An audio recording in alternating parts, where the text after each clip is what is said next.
High friends, welcome to my channel. पश्चिमबंगे SIR प्रक्रिया प्राय शेषेर पथे।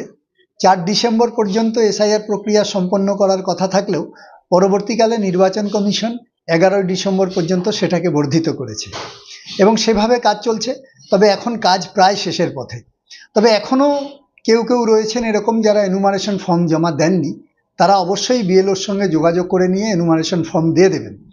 এবং 16ই ডিসেম্বর খসড়া ভোটার তালিকা প্রকাশিত হবে। সেই খসড়া ভোটার তালিকাতে আপনাদের নাম বা আপনার পরিবারের নাম আছে কিনা, কারোর নাম বাদ গেল কিনা সেটা অবশ্যই দেখে নেবেন। কারণ যদি এনুমারেশন ফর্মের তথ্য আপলোড করতে গিয়ে বিএলওর কোনো ভুল হয়ে থাকে বা যদি কোনো রকম ত্রুটি হয়ে থাকে, যদি আপনার নাম না থাকে, তাহলে পরবর্তী পদক্ষেপ গ্রহণ করতে হবে।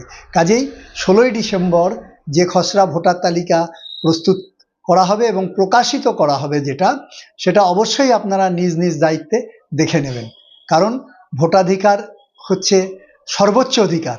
একজন ভারতীয় নাগরিক হিসাবে আপনার ভোটের অধিকার হলো সর্বোচ্চ অধিকার।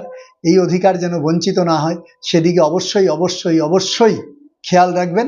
খসড়া ভোটারে চেক করে নেবেন যে আপনার নাম বা আপনার পরিবারের নাম আছে কিনা। নমস্কার।